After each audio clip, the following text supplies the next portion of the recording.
Imagine walking into a cathedral built from 16,000 tons of limestone, where Gothic towers pierce the Ohio sky like prayers carved in stone. This is the Ohio State Reformatory in Mansfield, a prison designed not to punish, but to redeem. When it opened in 1896, it cost the equivalent of $150 million in today's money and promised to transform criminals into citizens through the careful application of light, dignity, and architectural beauty. But something went wrong in those cathedral corridors. Terribly, systematically wrong. By 1990, federal judges declared this monument to human redemption a constitutional violation so severe that repairing it would cost more than tearing it down and starting over. The prison that Hollywood used to film Shawshank Redemption, a story about hope surviving in the darkest places, was actually a machine that had been quietly crushing hope for nearly a century. How does a building designed as a palace for reform become a federal case study in institutional cruelty? How do good intentions calcify into constitutional violations so slowly that nobody notices until it's too late? Today, we're opening the sealed files on America's most beautiful prison disaster. We're walking through the Gothic corridors where 2,300 men lived in spaces designed for 1,500. We're examining the maintenance logs that document 90 years of small compromises that added up to systematic human destruction. This isn't just the story of one failed prison. This is the forensic autopsy of how good intentions die in America, and why understanding that death might be the most important lesson we can learn about the institutions we're building right now. If you've ever wondered how beautiful buildings can hide ugly truths, stay with us. We're about to discover that the most dangerous institutional failures aren't the dramatic explosions that make headlines. They're the quiet erosions that happen so gradually that by the time anyone notices, it's already too late to save the souls the system was designed to redeem. In 1896, on a hill overlooking the town of Mansfield, Ohio, something extraordinary rose from the earth. It wasn't a cathedral, though it looked like one. It wasn't a palace, though it felt like one. It was a prison, but not just any prison. This was to be a machine for redemption, a place where broken men would be rebuilt through the careful application of light, stone, and human dignity. The Ohio State Reformatory stood 184 feet above the surrounding farmland. From miles away, travelers could see its Gothic towers cutting into the sky like accusations against the horizon. The architects had chosen this elevation deliberately. Height meant visibility. Visibility meant accountability. A prison built on a hill could not hide its purpose, could not pretend to be something other than what it was. But there was something else about that height, something the planners hadn't quite anticipated. The hilltop position created natural sight lines that stretched for miles in every direction. Guards stationed in the towers could see smoke from distant farmhouses, could track movement along country roads, could spot trouble, long before it reached the gates. This wasn't just about keeping prisoners in. This was about watching the world beyond the walls, about maintaining a kind of gravitational pull over the entire landscape. The locals called it the highest building in town, and they weren't wrong. But what they didn't understand yet was how that dominance would change everything. When you build something that looms over everything else, you create expectations. You invite scrutiny. You promise that whatever happens inside will be worthy of such prominence. And prominence, as the planners would learn, invites scale. Scale invites growth. Growth invites compromise. The decision to build the reformatory came from a radical idea that was sweeping through American penology in the late 1800s. Crime, the reformers argued, was not an inherent evil, but a sickness that could be cured. Punishment alone had failed. What was needed was rehabilitation through dignity, education, and moral instruction. The traditional penitentiary, with its emphasis on suffering and isolation, was to be replaced by the reformatory, with its focus on reform and redemption. This wasn't just progressive thinking, this was revolutionary thinking. The Ohio State Reformatory was designed specifically for first-time offenders, young men who had made mistakes but were not yet lost to a life of crime. These weren't hardened criminals. These were salvageable souls. The architectural firm of Levi Schofield was commissioned to design not just a prison, but a statement of faith in human perfectibility. Schofield chose the Gothic Revival style, the same architectural language used for churches and universities. The building would have pointed arches, ribbed vaults, and flying buttresses.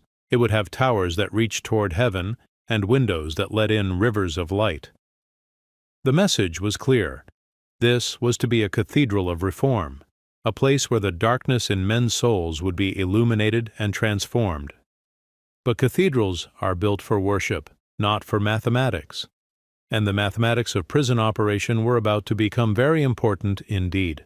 The construction began in 1886, using limestone quarried from the very hill on which the prison was being built. Each block weighed hundreds of pounds and was cut by hand using tools that had barely changed since medieval times. The work was slow, expensive, and back-breaking.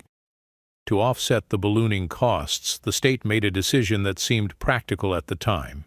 They would use inmate labor from other facilities to help build their own future home.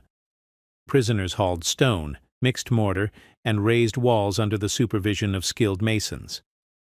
There was a certain poetry to it, the idea that criminals could literally build their own path to redemption. But there was also an accounting problem that nobody wanted to talk about. The adjusted cost of the Ohio State Reformatory, measured in today's dollars, would rival the construction of modern civic mega-projects. The limestone work alone consumed budgets that had been allocated for both construction and long-term maintenance. Money that should have been set aside for future repairs was instead poured into ornate stonework and Gothic details. The prison was being born beautiful, but it was also being born with a hidden deficit that would compound with interest over the coming decades. The East Cell Block was the heart of the institution, a massive structure that rose 6 stories into the air. The cells were arranged in tiers, stacked vertically like books on a shelf. Each cell was exactly 7 feet long, 4 feet wide, and 7 feet high. 28 square feet of floor space. Barely enough room for one man, one bed, and the contemplation of his crimes. The steel fronts of the cells were works of industrial art, with intricate patterns that allowed light to pass through while maintaining security. The doors were operated by a complex mechanical system of pulleys and counterweights. A single guard could open or close an entire tier of cells with the turn of a key and the pull of a lever. But it was the acoustics that made the East Cell Block truly extraordinary. Sound traveled through the stone corridors in ways that the architects hadn't fully anticipated. Whispers echoed and amplified. Footsteps became thunder. The sound of a single cell door closing could be heard 6 tiers away. This created a strange kind of intimacy among the prisoners. Conversations held in normal tones could be overheard by dozens of men. Secrets were impossible. Privacy was a luxury that didn't exist within these walls. The architects had intended for this acoustic transparency to serve the cause of rehabilitation. Men who knew they could be heard would be less likely to plan escapes or plot violence. The panopticon principle, applied through sound rather than sight. But sound, like water, finds its own level, and in a building designed for silence and contemplation, noise would become a form of pollution that grew more toxic with each passing year. On September 1, 1896, the Ohio State Reformatory officially opened its doors. The ceremony was everything the reformers had hoped for. Local dignitaries toured the spotless corridors and marveled at the cathedral-like architecture. Newspaper reporters wrote glowing accounts of this new experiment in penology. The first inmates, a carefully selected group of young first-time offenders, were processed through intake with a dignity that was revolutionary for its time. The early routines were everything the planners had envisioned. Inmates woke at dawn to the sound of bells rather than shouting guards. They attended educational classes in the morning and worked in prison industries in the afternoon. Evenings were devoted to moral instruction and personal reflection. Violence was virtually unknown. Escapes were rare. The system seemed to be working exactly as designed, but there was a number that was growing quietly in the background, a number that appeared in monthly reports but didn't seem immediately threatening. The prison had been designed to house approximately 1,500 inmates. By the end of the first decade, Intake numbers were consistently exceeding projections, not by huge amounts. 10% here, 15% there. Nothing that couldn't be managed with a little creativity and flexibility. The first solution was simple and seemingly harmless: double bunking. Instead of housing one man per cell, the administration quietly approved the placement of 2 men in selected cells. Extra beds were installed, blocking some of the light from the Gothic windows. Airflow became restricted. Heat and moisture began to accumulate in ways the ventilation system hadn't been designed to handle. It was a small compromise, barely noticeable to visitors or inspectors. The men still had their educational classes. They still had their moral instruction. They still lived in a building that looked like a cathedral. But something fundamental had changed. The architecture of redemption had made its first accommodation with the mathematics of population pressure. And in institutions, as in life, compromises have a tendency to multiply faster than the problems they're meant to solve. The bells that had once seemed so civilized now rang with a different tone. The Gothic windows that had been designed to inspire reflection now looked down on corridors that were subtly more crowded, more tense, more human than they had been designed to accommodate. Time was about to become the enemy of every good intention that had been carved into that limestone. The daily routine at the Ohio State Reformatory was governed by a precise mechanical rhythm that turned human beings into components of a vast clockwork system. At 5:30 every morning, bells echoed through the stone corridors with a sound that penetrated dreams and jolted men into consciousness. The acoustics of the cell blocks transformed these wake-up calls into something between a church service and a factory whistle. From their cells, inmates could hear the sound of hundreds of feet hitting cold floors simultaneously, the rustle of rough prison uniforms being pulled on in the darkness, the whispered prayers and curses that marked the beginning of another measured day. The guards moved through their routines with the precision of railroad conductors. Each carried a ring of keys that weighed several pounds, massive iron instruments that had been individually crafted by prison blacksmiths. The sound of these keys jangling against stone walls became part of the prison's mechanical symphony, a constant reminder of who held the power to open and close the barriers that divided freedom from captivity. The locking mechanisms themselves were marvels of 19th-century engineering. Each cell door was secured by multiple deadbolts that could only be operated from the outside. When a guard turned the master key for an entire tier, the sound was like thunder rolling through a canyon. 50 cell doors would open or close in unison, creating a mechanical chorus that could be heard throughout the entire facility. But there were blind spots in this system, places where the Gothic architecture created unexpected shadows and hidden corners. At the intersections between cell tiers, sight lines disappeared. Guards walking their rounds would lose visual contact with certain areas for 30 or 40 seconds at a time. In a prison, 30 seconds is enough time for violence to bloom and disappear without leaving obvious traces. The inmates quickly learned to read these blind spots like a map, understanding exactly where they could speak privately, settle scores, or simply exist for a few moments without being observed. The architecture that had been designed to inspire moral reflection was teaching lessons in spatial dynamics that the reformers had never intended. Winter in Ohio was particularly brutal inside the stone walls of the reformatory. The heating system, an elaborate network of steam pipes and radiators, had been designed for the original population of 1,500 men. As the numbers grew, the system was asked to warm bodies it hadn't been engineered to accommodate. When temperatures outside dropped below freezing, the interior of the cell blocks became a geography of hot and cold zones. Cells near the boilers were stifling.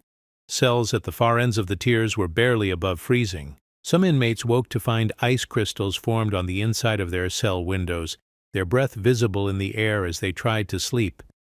The steam pipes themselves were aging faster than anyone had anticipated.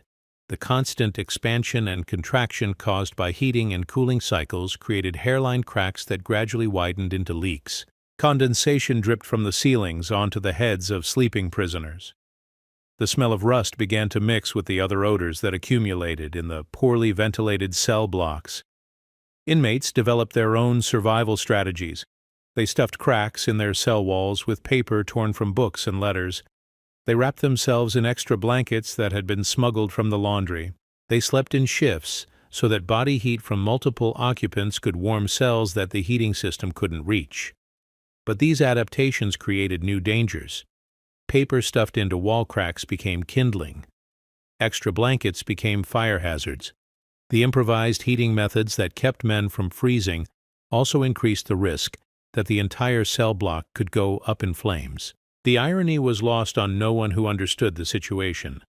Men were risking death by fire to avoid death by cold, all while living in a building that had been designed as a model of humanitarian progress. The plumbing system was failing in ways that were both invisible and catastrophic.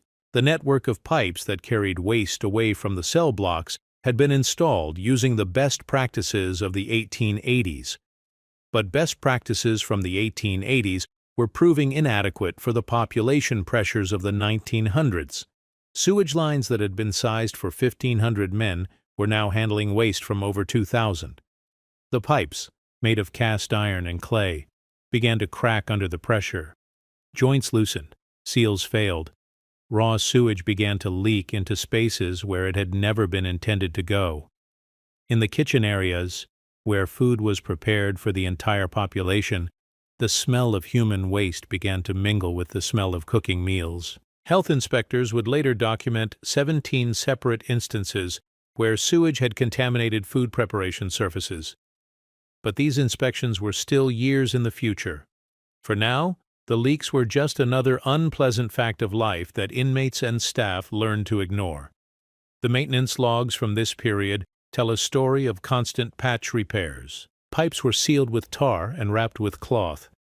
Joints were tightened and retightened. New sections were spliced into old systems without regard for the overall integrity of the network. But what the maintenance logs don't record is the psychological impact of living in a building that was literally poisoning itself.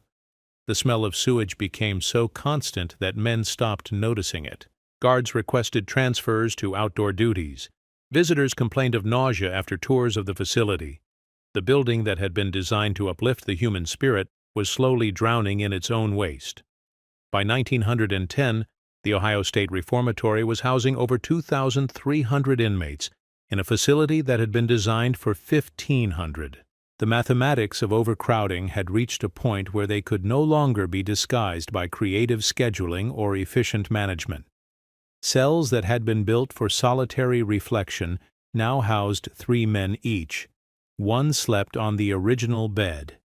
One slept on a cot that had been wedged into the space between the bed and the wall. The third slept on the floor, inches away from the toilet that all 3 men shared. The 28 square feet of floor space that had once seemed adequate for moral contemplation was now divided among 3 bodies, 3 sets of possessions, 3 different patterns of sleep and wakefulness. Privacy became impossible. Personal space became a luxury that existed only in memory. The psychological dynamics of 3 men living in such close proximity were complex and dangerous. Friendships formed and dissolved within hours. Arguments over sleeping positions escalated into violence. The simple act of using the toilet required negotiations and scheduling that consumed mental energy that should have been devoted to rehabilitation and self-improvement. Guards reported that disciplinary incidents were increasing, but not in the ways they had expected. There were fewer dramatic confrontations and more cases of what the reports called ambient tension. Men were breaking down mentally rather than lashing out physically. Depression became endemic. Suicide attempts increased by 300% over pre-overcrowding levels. The reformatory was still operating its educational programs and moral instruction classes. Inmates still attended chapel services and worked in prison industries. From the outside, the institution continued to look like the model facility it had been designed to be. But the soul of the place was being slowly suffocated by the simple mathematics of too many bodies in too little space. There was a smell inside the Ohio State Reformatory that visitors never forgot. It wasn't the smell of violence or cruelty. It was something subtler and more disturbing, the smell of human decay happening in slow motion. It was the smell of unwashed bodies pressed too close together. the smell of waste from failing plumbing systems, the smell of damp stone that never quite dried, the smell of food that had been prepared in contaminated kitchens, the smell of fear and despair that had soaked into limestone walls over the course of decades. The ventilation system that had been designed to move air through the cell blocks was based on natural convection. Warm air was supposed to rise through the central corridors and escape through windows in the upper tiers. Cool air was supposed to enter through lower-level intakes and circulate upward.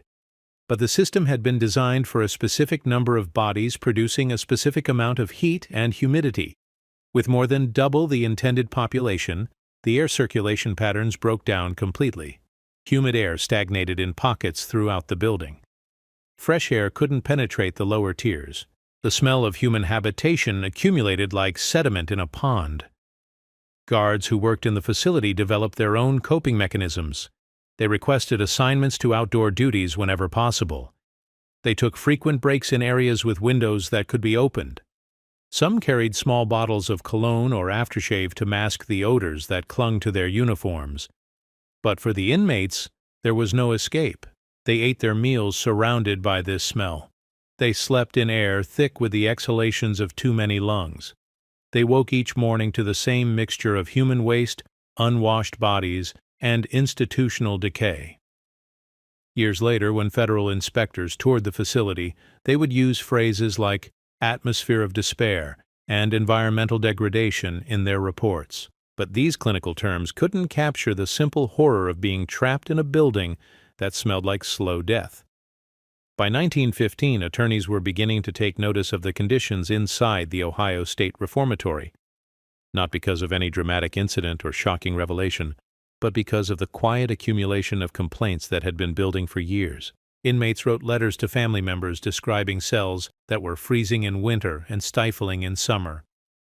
They described food that tasted like sewage and drinking water that came from pipes that leaked human waste. They described sleeping 3 men to a space designed for 1, with no privacy and no relief from the constant stress of overcrowding. Most of these letters were dismissed as the exaggerations of convicted criminals seeking sympathy. But a few reached the attention of reform organizations and civil rights lawyers who understood that the conditions being described represented a systematic violation of constitutional principles. The legal challenges that would eventually destroy the Ohio State Reformatory were still decades in the future, but the foundation for those challenges was being laid, one complaint at a time, in the accumulated documentation of a system that was slowly eating itself from within.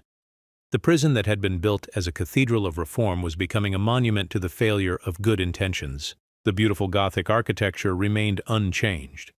The educational programs continued to operate. The moral instruction classes still met in rooms with stained glass windows, but something essential had been lost, something that could not be restored by maintenance or reform or additional funding. The prison had lost its faith in its own mission. It had become a machine for warehousing human beings rather than transforming them. And the worst part was how quietly it had happened, how gradually the rot had spread, how completely the original vision had been abandoned without anyone making a conscious decision to abandon it. The Ohio State Reformatory was failing not through dramatic collapse, but through the slow poison of institutional neglect. And that failure would prove to be more complete and more devastating than any explosion of violence could have been. The complaints started as whispers, scattered voices that could be easily dismissed as the predictable grievances of men who had lost their freedom. In 1928, an inmate named Thomas Hartley wrote a letter to his sister describing cells so cold that men wrapped themselves in newspapers to avoid frostbite. The letter was intercepted by prison censors and filed away without response. In 1931, a group of inmates submitted a formal petition to the warden documenting 17 cases of food poisoning that had occurred in a single month. The petition was reviewed, stamped, and placed in a file cabinet that wouldn't be opened again for decades.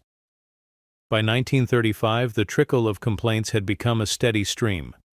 Inmates were writing to newspapers, to reform organizations, to anyone who might listen to their descriptions of a system that was slowly breaking down. Most of these communications were dismissed as the exaggerations of convicted criminals seeking attention or sympathy, but there were people beginning to pay attention. Social workers who had toured the facility reported privately that conditions were deteriorating. Religious leaders who conducted chapel services noticed that attendance was declining as men lost faith in the possibility of redemption. Even some of the guards were quietly expressing concerns about the environment they were asked to work in every day. The problem was documentation. Complaints from inmates could be dismissed as biased. Observations from visitors could be explained away as misunderstandings or isolated incidents. What was needed was objective, professional assessment from people who couldn't be accused of having an agenda.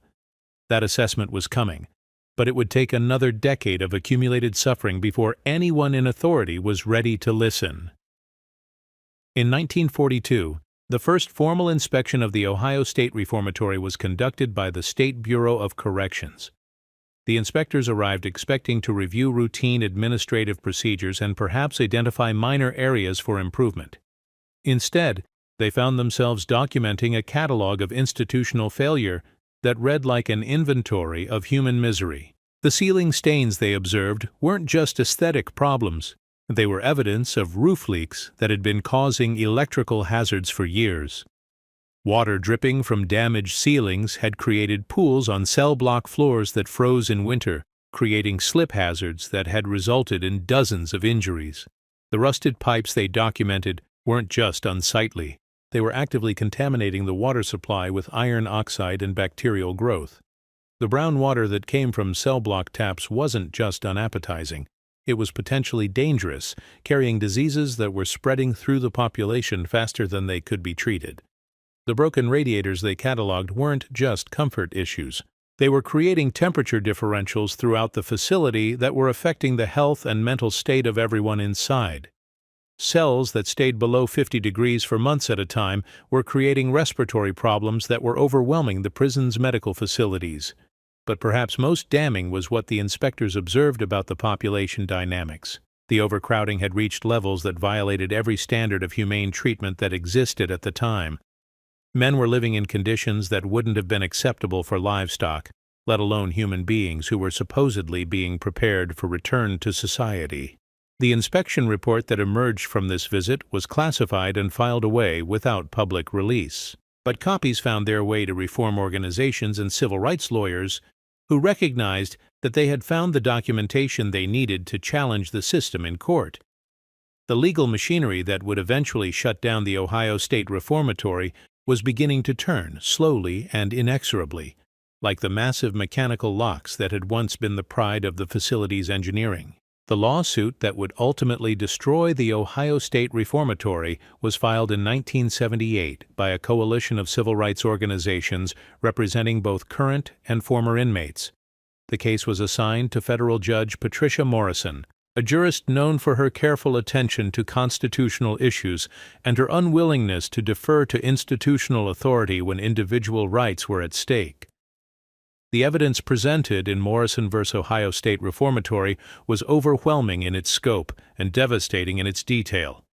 Attorneys presented photographs of cells where 3 men lived in spaces designed for one. They showed documentation of sewage leaks that had contaminated food preparation areas for decades.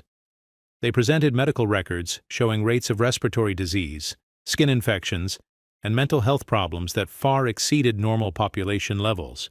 But the most powerful evidence was testimonial. Former inmates described daily life in a facility where human dignity had been slowly eroded by institutional neglect. They spoke of sleeping in shifts because there wasn't room for all occupants to lie down simultaneously.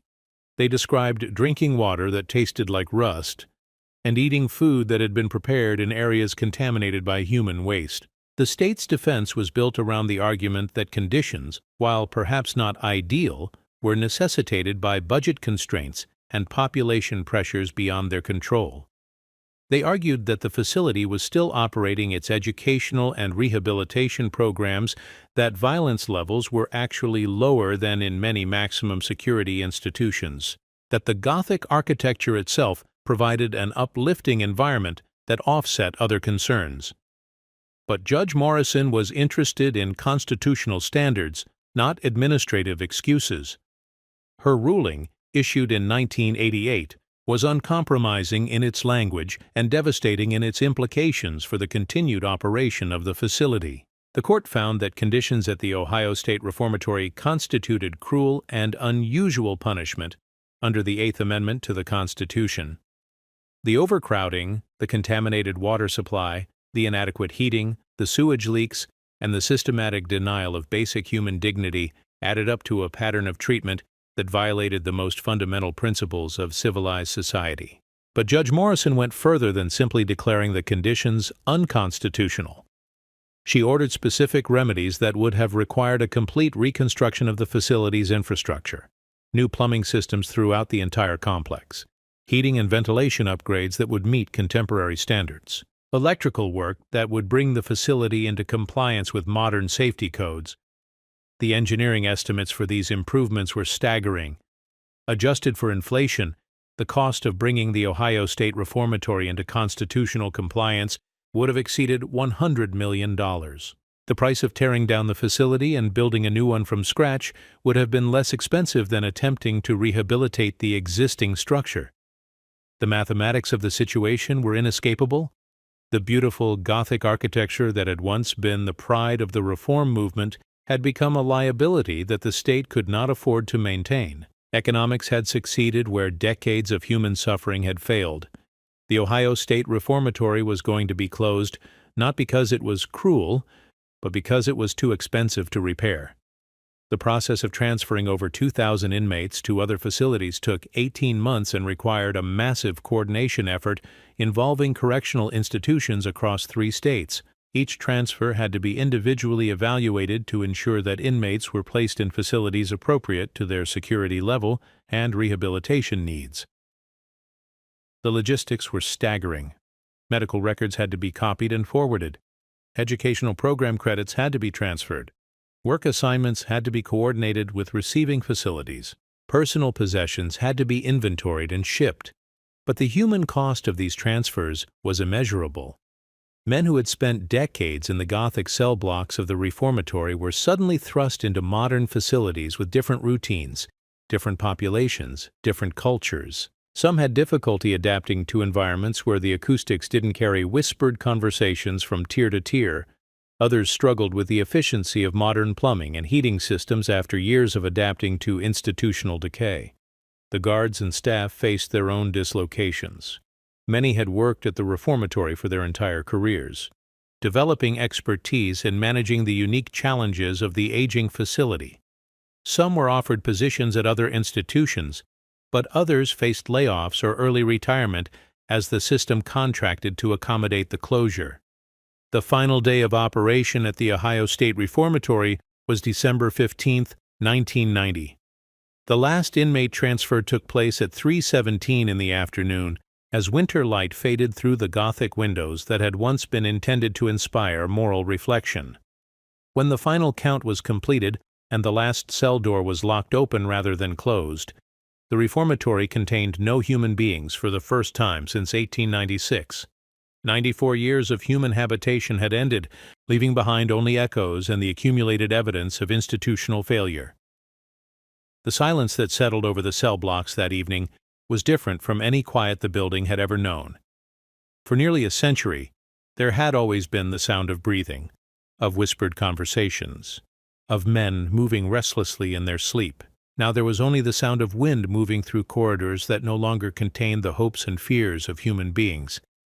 The heating system was shut down that night, and the Ohio State Reformatory began its transformation from a living institution to a monument to the failure of good intentions.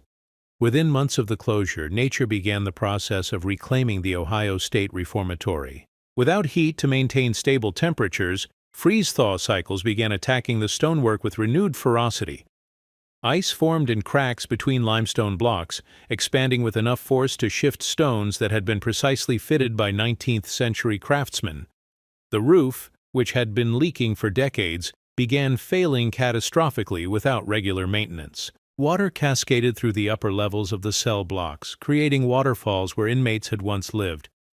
The steel fronts of the cells, exposed to moisture without the moderating influence of human body heat, began rusting at an accelerated pace. Vegetation found footholds in places where it had never been able to establish itself before. Weeds grew through cracks in the exercise yards. Vines began climbing the exterior walls, their roots working between stones with patient, inexorable force. Birds nested in the cell blocks, their droppings adding another layer of decay to surfaces that had already been stained by decades of human habitation.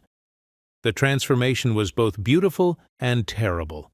The Gothic architecture, freed from its burden of human misery, began to achieve a kind of romantic sublimity that the original designers had probably intended. Shafts of sunlight streaming through broken windows created cathedral-like effects that were more impressive than anything the functioning prison had ever produced. But the beauty was the beauty of ruins, not the beauty of living architecture. The Ohio State Reformatory was becoming picturesque in the way that medieval castles and ancient temples are picturesque, as monuments to vanished civilizations and abandoned dreams. The irony was not lost on observers who understood the history of the place. The building had never been more beautiful than it was in the process of falling apart. In 1993, Hollywood discovered the decaying Ohio State Reformatory. Director Frank Darabont was looking for a location to film The Shawshank Redemption, his adaptation of the Stephen King novella about hope and friendship inside a corrupt prison system. The reformatory's Gothic architecture provided exactly the visual atmosphere that Darabont wanted. The soaring cell blocks, the dramatic lighting effects created by windows and stone corridors, the sense of institutional weight and authority, all of it was perfect for a story about men finding humanity in an inhuman system. But there was a deep irony in this choice of location. The Shawshank Redemption was fundamentally a story about hope triumphing over despair, about human dignity surviving institutional cruelty. It was being filmed in a building where hope had been systematically crushed, not by deliberate cruelty, but by the slow suffocation of neglect and indifference. The lighting rigs that the film crew installed in the cell blocks created dramatic shadows and golden pools of illumination that had never existed during the prison's operational years. The careful staging of scenes emphasized the architectural beauty while hiding the evidence of systemic failure. The romance of the Gothic Revival style was highlighted while the reality of leaking sewage and freezing cells was edited out of the frame. When the film was released in 1994, it became one of the most beloved prison movies ever made. Audiences around the world were moved by its portrayal of men maintaining their humanity despite the dehumanizing effects of incarceration. But very few of those audiences understood that they were watching a story about hope being filmed in a place where hope had systematically died, not through dramatic violence, but through the quiet erosion of institutional integrity over decades of accumulated neglect. The success of The Shawshank Redemption transformed the abandoned Ohio State Reformatory into an unlikely tourist destination. Visitors came from around the world to see the location where their favorite movie had been filmed. They wanted to walk through the cell blocks where Andy Dufresne had carved hope into stone walls, where Red had learned to believe in the possibility of redemption.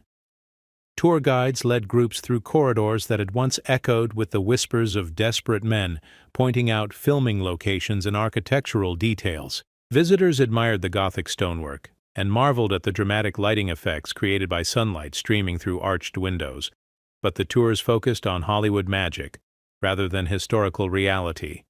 Visitors learned about camera angles and lighting techniques, not about sewage leaks and overcrowding. They heard stories about the filming process, not about the systematic failure of rehabilitation programs. The most dangerous aspects of the reformatory's actual history were invisible to tourists who were looking for the romance of a movie set rather than the hard truth of institutional decay. The beauty of the architecture distracted attention from the failure of the system it had housed. The irony was complete. A building that had been designed to inspire moral reflection in criminals was now inspiring nostalgic reflection in tourists who had no understanding of what had actually happened within its walls. The reformatory had become a museum of misunderstood history, where the lessons that should have been learned were obscured by the entertainment value of the stories that were being told instead. Years after the closure, correctional experts and institutional historians began conducting forensic analyses of what had gone wrong at the Ohio State Reformatory. Their conclusions were both simpler and more complex than anyone had expected. There was no single villain in the story. No corrupt warden who had deliberately created suffering for personal gain. No systematic brutality that could be blamed on individual sadism. No dramatic moment of institutional collapse that could be traced to a specific decision or event. Instead, there was something more disturbing. The slow accumulation of small compromises that had gradually transformed a well-intentioned institution into a machine for warehousing human beings without regard for their humanity or dignity. The original design hadn't failed because it was flawed. It had failed because it had been gradually abandoned through 1,000 small decisions to prioritize efficiency over humanity, cost control over constitutional compliance, administrative convenience over individual dignity. The reformatory had been killed by the most banal of institutional diseases, the gradual erosion of standards that happens when good intentions are not supported by adequate resources, effective oversight, and sustained commitment to fundamental principles. The lesson was not that reform was impossible, but that reform required constant vigilance against the natural tendency of institutions to prioritize their own survival over their stated missions. The most chilling aspect of the reformatory's failure was how quietly it had happened, how gradually the rot had spread, how completely the original vision had been abandoned without anyone making a conscious decision to abandon it. If this could happen to an institution that had been designed with the best intentions by people who genuinely believed in human redemption, then it could happen anywhere. And if it could happen anywhere, then it was probably happening right now, in places where the warning signs were being ignored, just as they had been ignored at the Ohio State Reformatory for decades before the final collapse. The Gothic towers of the Reformatory still rise above Mansfield, Ohio, visible from miles away, just as they were when the prison first opened in 1896. But now they stand as monuments not to the possibility of human redemption, but to the fragility of good intentions in the face of institutional neglect. The building proves that architecture cannot save a system that refuses to maintain its soul. The criminals who were housed there feared it not for its violence, but for the slow, quiet certainty that no one was listening anymore, that their humanity was being gradually forgotten in the machinery of administrative routine. And somewhere, in institutions that were built with the same good intentions and the same faith in human perfectibility, the same quiet erosion is probably happening right now, unnoticed and unremarked, until the day when federal judges are forced to declare that the accumulated weight of small compromises has crossed the line from inconvenience to constitutional violation. The Ohio State Reformatory is closed now, its beautiful Gothic corridors empty except for the ghosts of abandoned hopes and the echoes of good intentions that were never quite good enough to survive the simple mathematics of too many people in too little space with too little money for too long. But the questions it raises about the relationship between institutional design and institutional reality remain as urgent today as they were when the first inmates walked through those cathedral doors over a century ago. The lawsuit that brought down the Ohio State Reformatory was not the first to challenge prison conditions in America, but it became a landmark case because of the systematic nature of the evidence and the comprehensiveness of the court's response. Judge Patricia Morrison's ruling would be cited in hundreds of subsequent cases involving institutional reform, creating legal precedents that would reshape American corrections for decades to come. What made Morrison v. Ohio State Reformatory unique was not the severity of the conditions it exposed, but the way those conditions had developed gradually, almost imperceptibly, through the accumulation of administrative decisions that seemed reasonable when viewed in isolation. The court record includes testimony from Dr. Harold Steinberg, a forensic psychiatrist who had studied institutional environments for 3 decades. Steinberg described what he called systemic normalization of degradation, the process by which staff and administrators gradually adjust their expectations downward, until conditions that would have been considered intolerable at the institution's founding become accepted as routine operational challenges. The tragedy of the Ohio State Reformatory, Steinberg testified, is not that it was designed to be cruel, but that it was designed to be kind. and then slowly forgot how to maintain that kindness under pressure. The engineering reports commissioned by the court revealed the full scope of the infrastructure collapse that had been hidden behind the reformatory's Gothic facade. The original limestone foundation had shifted over the decades, creating stress fractures that allowed water infiltration throughout the structure. The cast iron plumbing system, installed in the 1880s, had corroded to the point where replacement parts were no longer manufactured. But perhaps most telling was the analysis of the heating system. The original boilers had been designed to maintain comfortable temperatures for 1,500 men. When the population doubled, the system was retrofitted with additional radiators and extended ductwork, but the fundamental capacity of the heat source remained unchanged. The result was a heating system that worked perfectly in some areas while leaving others completely unheated. The temperature variations within the facility created microclimates that affected everything from respiratory health to psychological well-being. Men living in the same building experienced winter differently depending on which cell they occupied, some suffering from excessive heat while others dealt with near-freezing conditions. The court found that these temperature variations alone constituted cruel and unusual punishment, even before considering the other systemic failures that had accumulated over the decades. Judge Morrison's decision included a detailed timeline of missed opportunities for intervention. State inspection reports dating back to 1937 had documented problems with overcrowding, infrastructure decay, and sanitation failures. But each report had been filed away with minimal response, creating a paper trail of institutional indifference that stretched across 5 decades. The most damning evidence was a 1958 memo from the state corrections director to the reformatory warden, acknowledging that conditions at the facility have deteriorated to levels that may constitute constitutional violations, but recommending that no action be taken pending the outcome of budget negotiations with the legislature. Constitutional violations had been deliberately ignored for budgetary reasons. Human suffering had been allowed to continue because addressing it would have been expensive and politically difficult. The court found this pattern of knowing indifference to be more troubling than outright cruelty would have been. Cruelty could be attributed to individual malice and corrected through personnel changes. Systemic indifference was a more fundamental problem that required institutional transformation.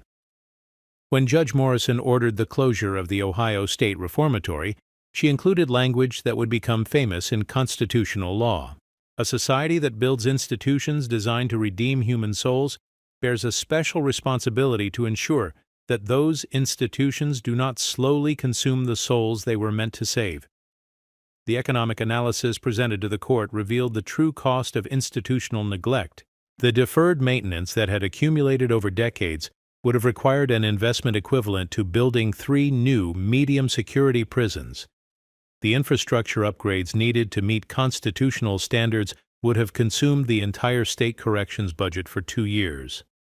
But the hidden costs were even more staggering. Medical treatment for conditions caused by environmental factors, respiratory infections, skin diseases, psychological disorders, had been consuming an increasing share of the prison's operational budget for decades. The recidivism rates for men released from the reformatory were significantly higher than state averages, suggesting that the deteriorating conditions were actually counterproductive in terms of rehabilitation. When all the direct and indirect costs were calculated, the reformatory was revealed to be one of the most expensive ways of housing prisoners in the entire state system. The beautiful Gothic architecture had become an economic liability that the state could no longer afford to maintain. The financial argument for closure was so compelling that even opponents of prison reform found themselves agreeing that the institution had to be shut down. Economics succeeded in closing the reformatory where humanitarian concerns had failed for decades.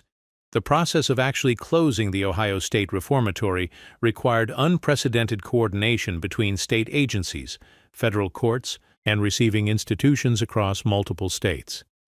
Each of the 2,300 inmates had to be individually evaluated for placement in facilities that could meet their security and program needs.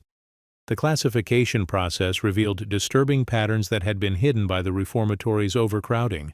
Many inmates who had been classified as medium security were actually functioning at minimum security levels, but had been unable to demonstrate this due to the chaotic environment of the deteriorating facility.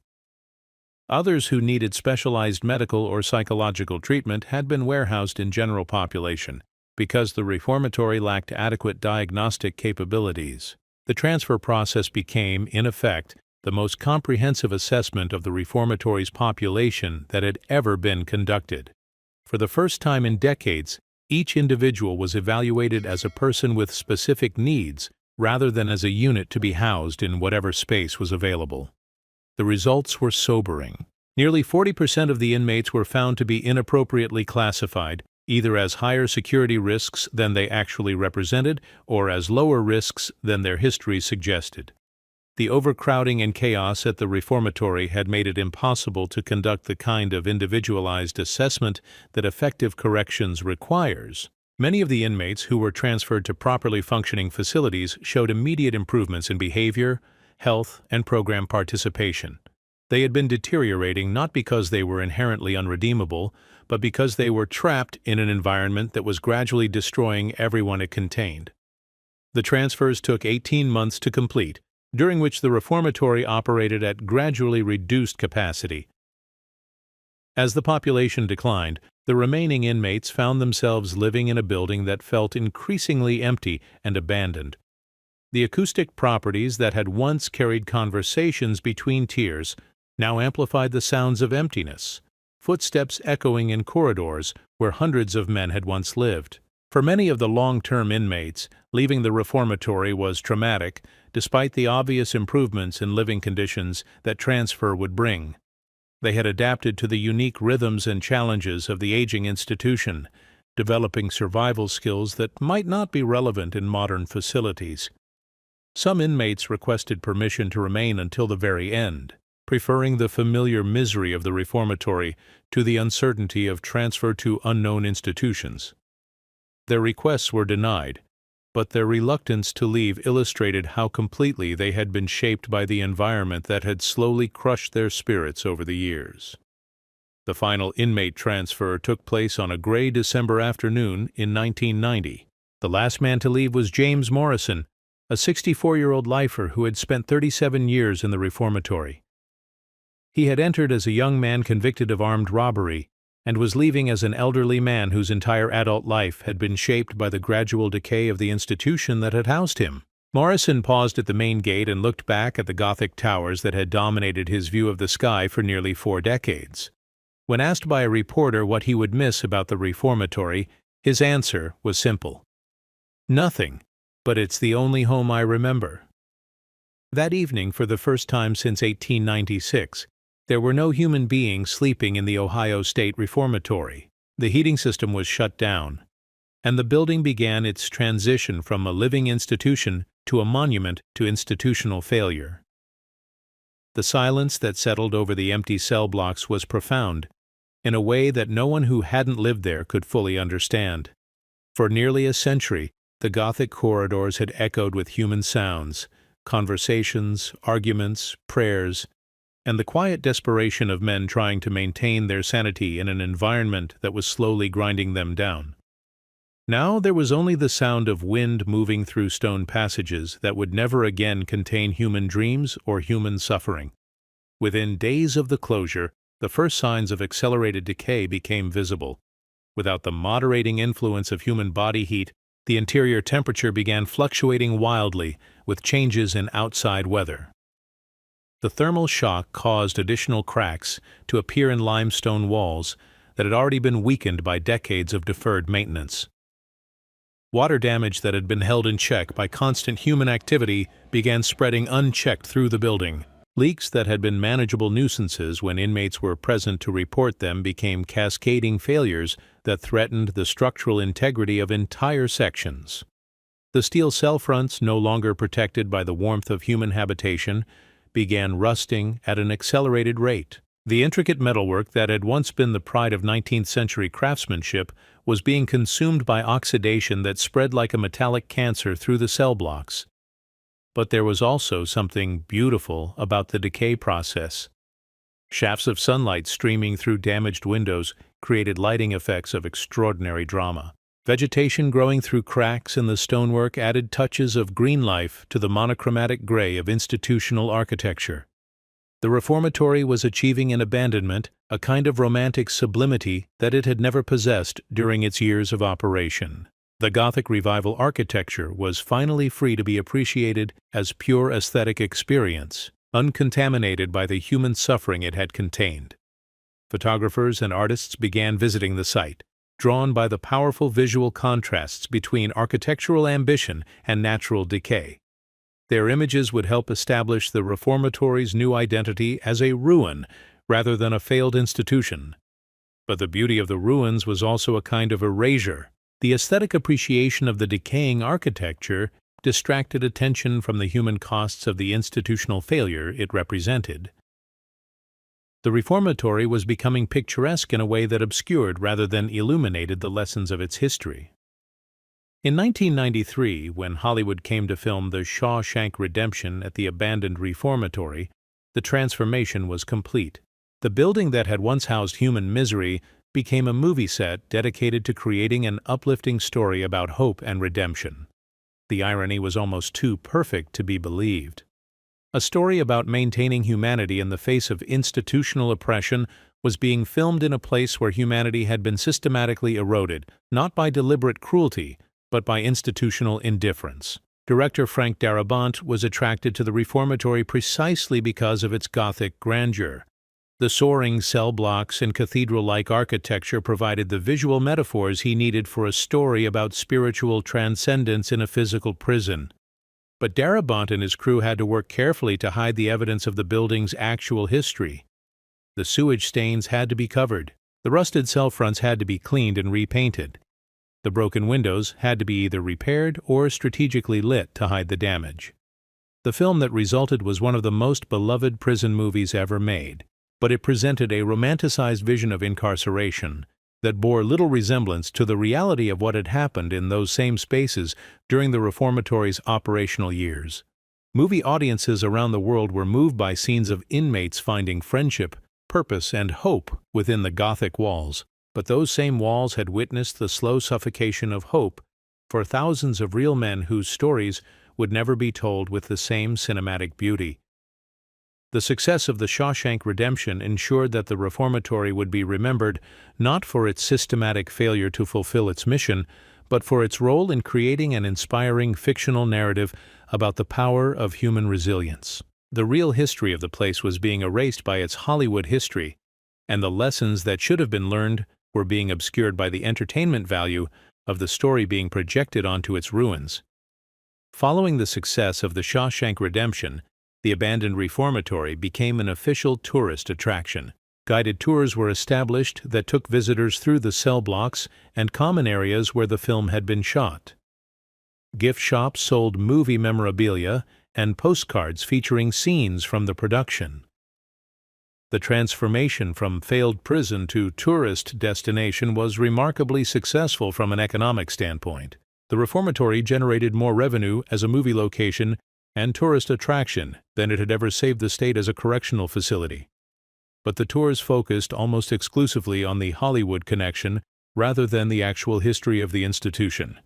Visitors learned about filming techniques and movie trivia, not about the systematic institutional failure that had led to the closure.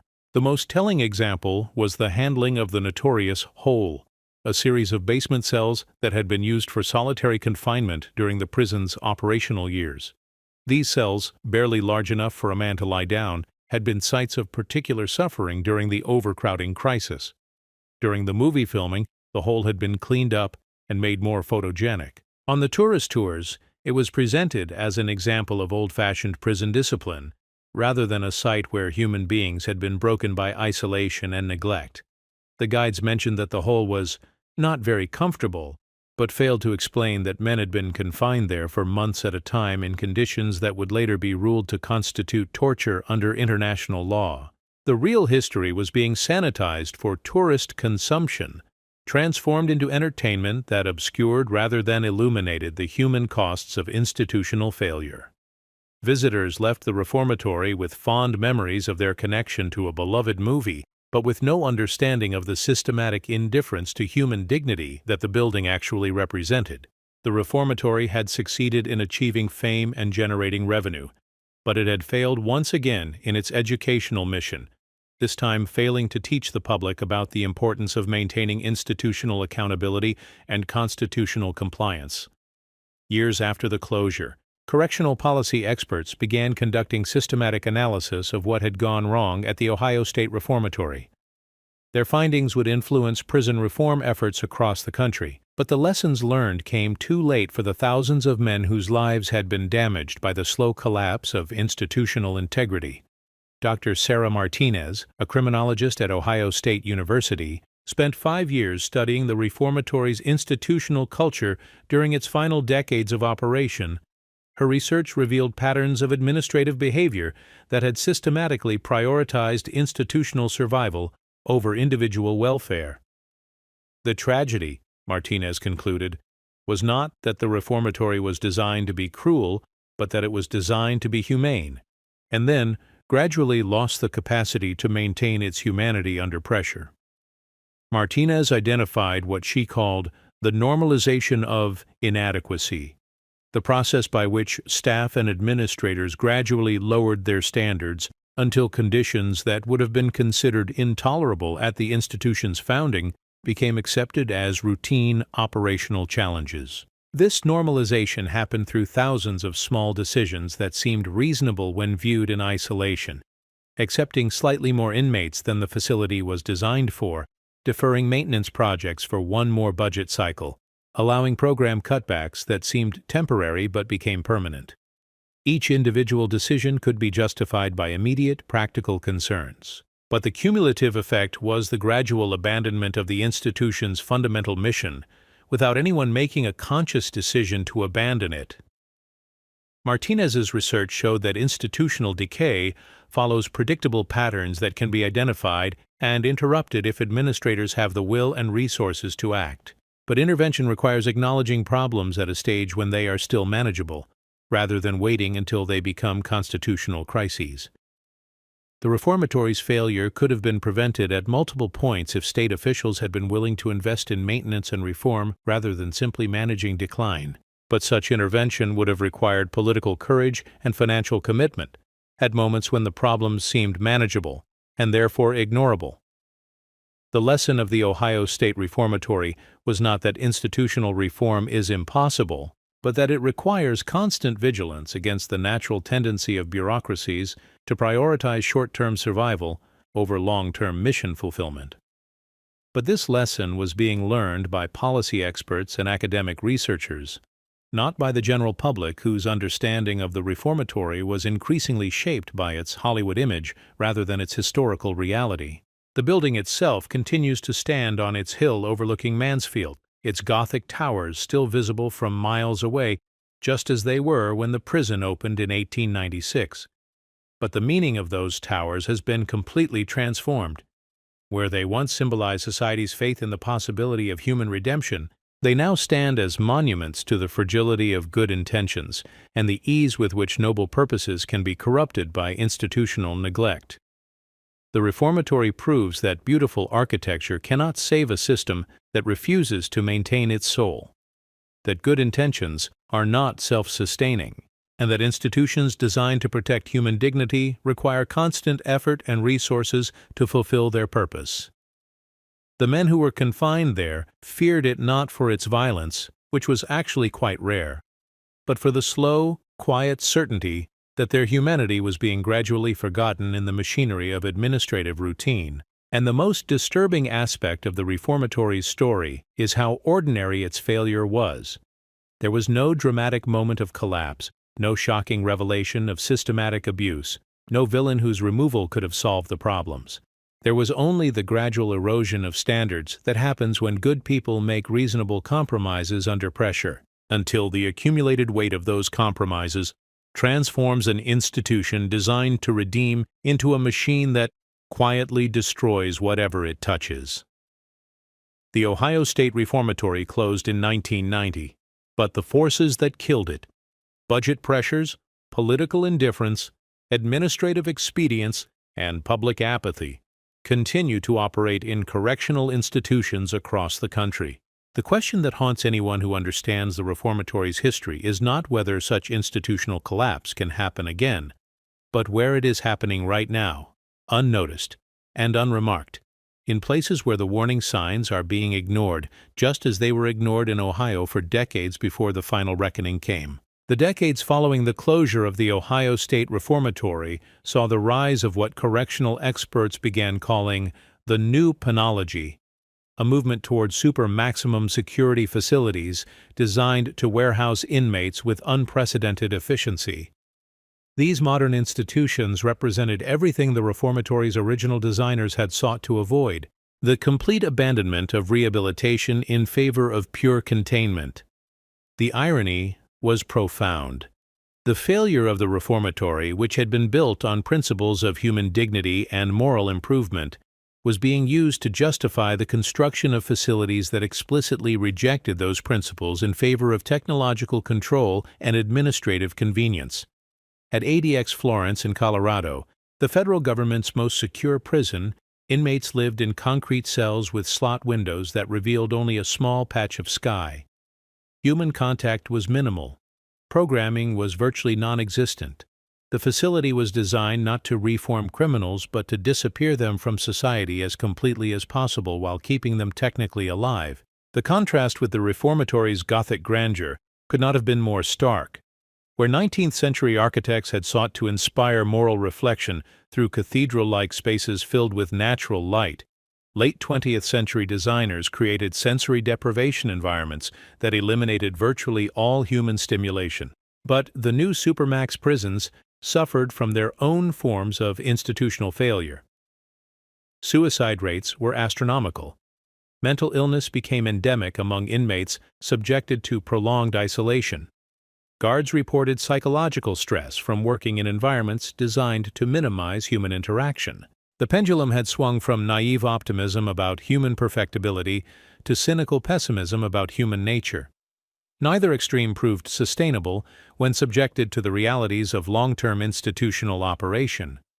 Dr. Robert Sullivan, a psychiatrist who had worked in both traditional and supermax facilities, observed that we've gone from trying to save souls to trying to destroy minds, and we've failed at both because we refuse to acknowledge that prisoners are human beings with human needs that can't be engineered away.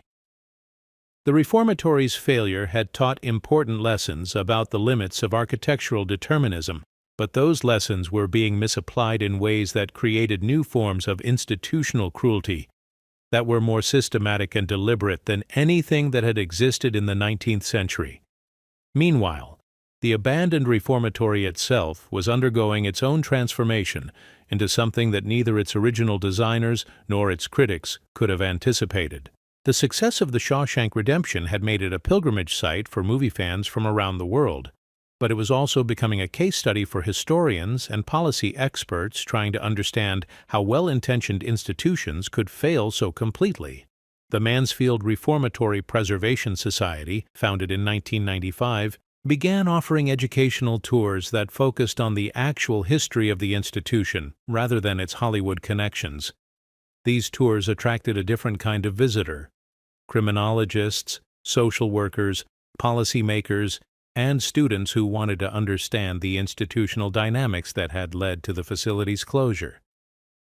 Tour guide Margaret Chen, a former social worker who had spent decades working in correctional settings, developed a presentation that used the reformatory's physical spaces to illustrate broader lessons about institutional accountability and the importance of maintaining constitutional standards in closed environments.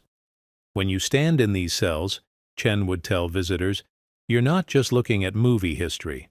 You're looking at what happens when society builds institutions with noble purposes and then gradually forgets to maintain those purposes under pressure. Chen's tours included stops at locations that had been off-limits during the Hollywood filming: the sewage-damaged areas of the basement, the cells where temperature extremes had been most severe, the medical facilities that had been overwhelmed by preventable diseases caused by environmental conditions. These educational tours attracted smaller crowds than the movie-focused tours, but they had a more lasting impact on visitors, who came away with a deeper understanding of the constitutional and moral obligations that society bears toward people in its custody. The reformatory was slowly developing a dual identity: entertainment destination for movie fans and educational laboratory for people studying institutional failure and reform. But even the educational programs faced challenges in conveying the full reality of what had happened in the building during its operational years. The physical decay that had made the reformatory cinematically atmospheric also obscured much of the evidence of its systematic institutional failure. The sewage stains had been cleaned up. The broken heating systems had been removed. The overcrowded cells now stood empty, their spatial limitations invisible to visitors who couldn't imagine 3 men living in spaces that looked adequate for one. The most important evidence of the reformatory's failure, the accumulated human misery that had built up over decades of institutional neglect, was intangible and therefore difficult to communicate to visitors who were experiencing the building as a tourist attraction rather than a living institution. By 2005, the reformatory's educational mission was expanding beyond correctional policy to encompass broader questions about institutional accountability in democratic societies. The building became a training site for administrators of other closed institutions, nursing homes, mental health facilities, juvenile detention centers, where similar patterns of decline could develop if oversight and accountability mechanisms were inadequate. Dr. Patricia Williams, director of the Ohio Institute for Institutional Ethics, established a fellowship program that brought administrators from vulnerable institutions to study the reformatory's history as a case study in institutional failure and prevention. The reformatory teaches us that good intentions are not self-sustaining, Williams explained. Institutions designed to serve vulnerable populations require constant vigilance, adequate resources, and external oversight to prevent the kind of gradual decay that can transform caring into cruelty. The fellowship program included intensive seminars on recognizing early warning signs of institutional decline, developing accountability systems that could identify problems before they became crises, and maintaining institutional culture during periods of budget pressure and political indifference. Fellows studied documents from the reformatory's archives, interviewing former inmates and staff members who could provide first-hand accounts of how the institution had gradually lost its way. They analyzed budget documents that showed how deferred maintenance and program cuts had accumulated over time to create the conditions that led to constitutional violations. Most importantly, they learned to recognize the patterns of institutional thinking that allowed serious problems to be rationalized as temporary inconveniences or acceptable trade-offs for other priorities. The scariest thing about the reformatory's decline, noted Dr. Marcus Thompson, a fellowship participant who directed a state mental health facility, is how reasonable each individual decision seemed to the people making it at the time. Nobody woke up one morning and decided to create a constitutional crisis. It happened through thousands of small compromises that seemed manageable when viewed in isolation. The fellowship program graduates returned to their own institutions with enhanced awareness of the systemic factors that could lead to institutional failure, but they also returned with sobering recognition of how difficult it could be to maintain standards when faced with budget pressures, political indifference, and public apathy. The reformatory's story had become a cautionary tale that was being studied by institutional leaders across the country, but it was also revealing how common the underlying risk factors were in American institutions that served vulnerable populations. As the 21st century progressed, the Ohio State Reformatory began to serve a third function beyond entertainment and education. It became a research laboratory for studying the long-term effects of institutional environments on human behavior and psychological well-being. Dr. Jennifer Martinez, a clinical psychologist specializing in institutional trauma, began conducting longitudinal studies of former reformatory inmates to understand how prolonged exposure to the deteriorating environment had affected their mental health, social functioning, and ability to reintegrate into community life after release. Her research revealed patterns of institutional trauma that persisted for decades after release. Former inmates reported hypervigilance to environmental threats, difficulty trusting institutional authority, and chronic anxiety related to enclosed spaces.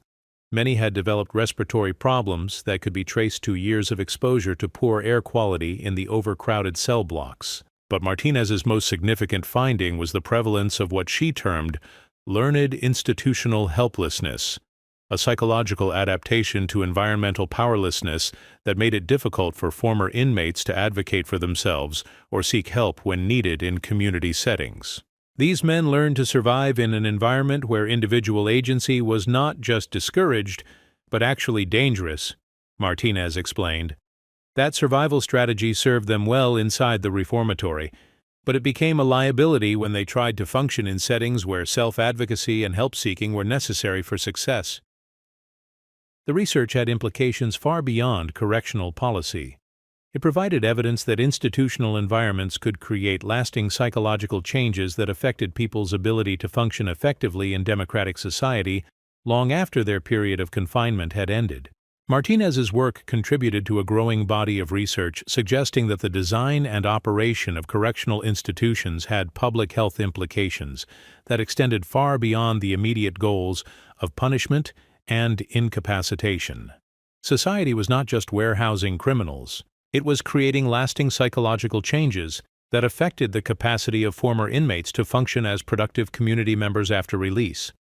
The reformatory's failure had consequences that rippled outward for decades, affecting not just the men who had been confined there, but their families and communities as well. The research findings supported arguments for correctional reform that were based not just on humanitarian concerns, but on practical considerations of public safety and community health. Institutions that damaged people psychologically were creating problems that would eventually burden society long after the sentences had been served. By 2010, the reformatory had evolved into something unprecedented in American corrections, a closed institution that was generating more knowledge about institutional dynamics through its post-operational research and education programs than it had ever produced during its 94 years of actually housing inmates. The building that had failed so completely at its original mission of rehabilitation was succeeding in its new mission of education about the importance of institutional accountability and the long-term consequences of systematic neglect. But this success was largely invisible to the general public, whose understanding of the reformatory remained shaped primarily by its association with the Shawshank Redemption rather than its role as a center for serious research and education about correctional policy. The irony was that the reformatory was finally fulfilling its original purpose of moral education and social improvement, but it was doing so by serving as an object lesson in institutional failure rather than as a working example of enlightened penology. The Gothic towers that had once symbolized society's faith in human redemption now served as monuments to the importance of maintaining that faith through adequate resources, effective oversight, and sustained commitment to constitutional principles. The reformatory had become what its original designers had intended it to be, an institution that made society more moral and just. But it was accomplishing this goal not by transforming criminals into law-abiding citizens, but by transforming institutional administrators into more thoughtful and accountable stewards of the vulnerable populations in their care. The building's greatest success had come only after its complete failure, and its most important lessons were being learned not by the people it had been designed to teach, but by the people responsible for designing and operating the institutions that would replace it. In the end, the Ohio State Reformatory had become exactly what progressive penologists had always said prisons should be: schools for moral improvement that made society safer and more just. It had simply taken 120 years, complete institutional collapse, and transformation into a museum for the reformatory to finally achieve the educational mission that had eluded it throughout its operational existence. The question that remained was whether the lessons being learned in its Gothic corridors would be applied widely enough and quickly enough to prevent other well-intentioned institutions from following the same path from noble purpose to constitutional crisis to educational ruin. The reformatory's story was far from over.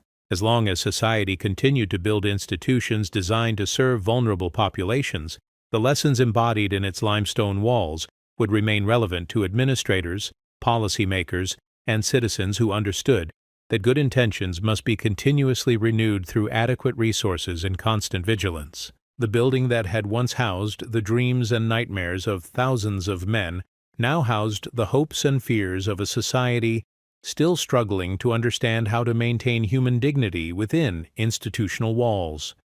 And in that sense, the Ohio State Reformatory had finally achieved the immortality that its Gothic revival architects had intended. It had become a cathedral, after all, but a cathedral dedicated not to the worship of human perfectibility, but to the humbler and more urgent task of learning how to prevent good intentions from slowly calcifying into institutional cruelty. The towers still rise above Mansfield, still visible from miles away, still watching over the landscape like stone sentinels. But now they watch not as symbols of society's faith in redemption, but as reminders of the constant vigilance required to prevent that faith from gradually eroding into the indifference that kills institutions from within. The Reformatory had learned, finally and definitively, how to teach the lesson it had been built to impart, that human dignity is fragile, that institutions are only as moral as the people who operate them, and that the price of constitutional compliance is eternal vigilance against the ordinary human tendency to rationalize extraordinary neglect. It was a lesson carved in limestone and written in the accumulated suffering of generations of forgotten men, a lesson that would outlast every other monument to 19th-century optimism about human perfectibility. The Ohio State Reformatory had become, at last, exactly what it was meant to be, a place where souls were saved. It had simply taken the complete destruction of the institution to reveal that the souls most in need of salvation belonged not to the criminals who had been confined there, but to the society that had built it, abandoned it, and was now slowly learning to understand what it had lost in the process.